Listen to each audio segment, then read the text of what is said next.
Kata-kata Lu sangat mengkhawatirkan sehingga semua orang memandangnya dan tidak percaya apa yang dia katakan.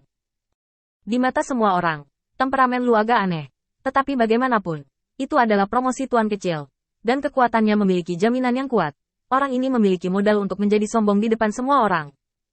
Lu, yang begitu meremehkan semua orang, mampu memberikan penilaian yang begitu tinggi kepada orang lain.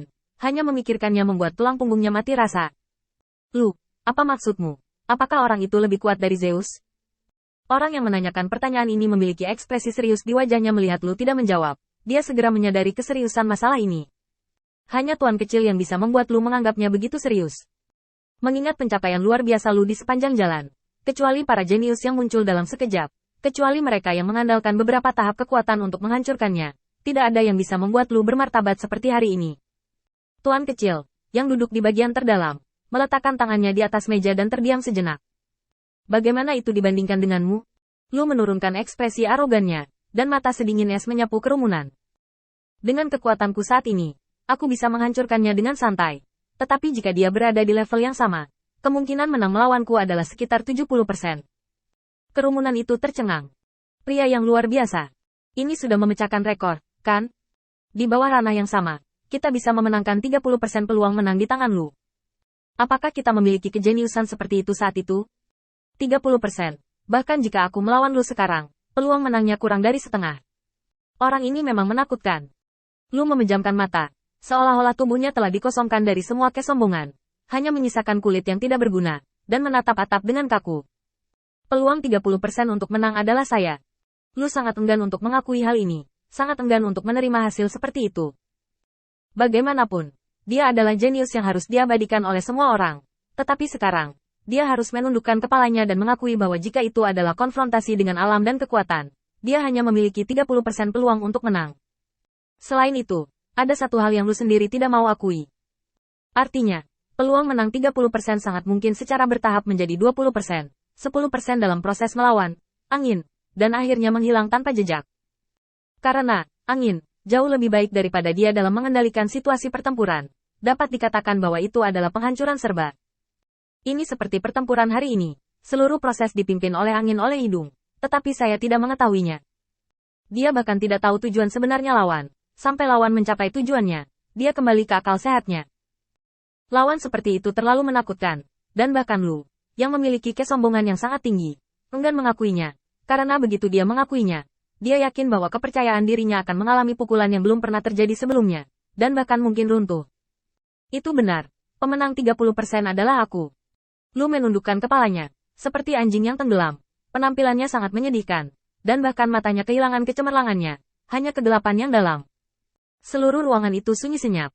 Semua orang menatap kosong ke arah Lu. Berita itu begitu meledak sehingga mereka tidak bisa menerima hasilnya untuk sementara waktu.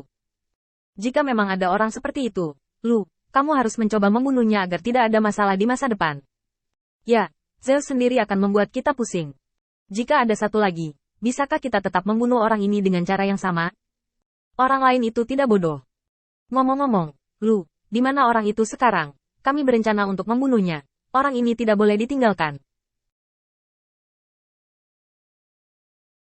Untuk sementara waktu, niat membunuh semua orang terhadap Qin Yichen telah meningkat secara ekstrim. Untuk membiarkan Lu memiliki lawan berperingkat tinggi, tanpa membunuhnya terlebih dahulu, haruskah dia menunggu kekuatannya naik ke titik di mana dia tidak bisa mengatasinya? Dan kemudian membantainya. Semua orang yang hadir memandang Lu dan ingin dia memberikan penjelasan yang masuk akal. Bahkan di mata beberapa orang, ada sedikit harapan yang kabur. Mereka menantikan untuk memberitahu semua orang dengan wajah bangga bahwa dia telah membunuh lawannya. Saya bahkan berharap ini hanya solusi yang dibuat Lu dengan membual tentang kekuatannya lagi. Namun, kenyataannya seringkali kejam. Lu menghela nafas. Saya mencoba dan itu tidak membunuh. Kalimat ini seperti baut dari biru, meledak di hati semua orang. Lu mencoba membunuh lawan? Itu harus habis-habisan untuk bisa lolos di tangan Lu. Apapun cara yang digunakan, ini sudah disebut surga. Semua orang tidak pulih untuk waktu yang lama, dan bahkan gerakan menelan air liur benar-benar membeku. Akhirnya, Lu menatap tulang punggung mereka semua. Tuan kecil, jika Anda memiliki kekuatan yang sama, peluang Anda untuk menang melawannya adalah 55-50. Setelah pertempuran menjadi jalan buntu, peluang Anda untuk menang akan turun dengan cepat, dan pada akhirnya, hanya 10% yang tersisa. Jadi, apapun situasinya, jika kamu bertemu orang ini, Kamu harus melakukan pembunuhan segera setelah kamu bergerak, dan segalanya akan berubah nanti. Mengatakan itu, tirai tipis diangkat di depan Lu, dan penampilan Qin Yichen muncul di depan mata semua orang. Lu meminta semua orang untuk mengingat penampilan Qin Yichen, dan kemudian mengeluarkan senjata dari cincin penyimpanan seolah-olah dia mengingat sesuatu. Benda ini juga harus dari tulisan tangannya. Aku ingat beberapa dari kalian berspesialisasi dalam senjata tempur. Kamu dapat menggunakannya untuk penelitian, tetapi jangan merusaknya dengan santai. Saat ini, hanya ada satu. Selain itu, inilah beberapa perasaan saya dalam mengendalikan tubuh ini, yang telah saya rekam. Evaluasi saya tentang hal ini sangat sederhana. 8 kata, dipahami dengan baik, seperti jari tangan. Kata-kata Lu tiba-tiba menyebabkan beberapa orang berdiri dan mendekati senjata tinggi ini. Pengerjaan benda ini lebih dari indah, dan tidak berlebihan untuk mengatakan bahwa itu cerdik. Ketika mata semua orang tertuju pada senjata, dalam kegelapan, satu orang berdiri dan berjalan ke tirai tipis yang dipadatkan Lu. Dengan tangan di punggungnya, mata Shen Leng menatap penampilan Qin Yichen. Setelah ragu-ragu untuk waktu yang lama, Tuan kecil tiba-tiba mengulurkan tangannya dan dengan lembut membelai wajah Qin Yichen di tirai tipis. Pria ini terlihat familiar. Di kuil Dewa Perang, Ares, Dewa Perang, baru saja mengurus pertempuran di wilayah bintang Phoenix Api, dan hendak bangun ketika tiba-tiba, angin harum datang. Aresten, Dewa Perang, menegang, dan dia mengambil pena dan tinta yang baru saja dia jatuhkan. Athena, kenapa kamu di sini? Ares, Dewa Perang, sekarang sangat khawatir. Sebelumnya, karena kenakalan Qin Yichen, Athena, Dewi Kebijaksanaan, tidak puas dengannya.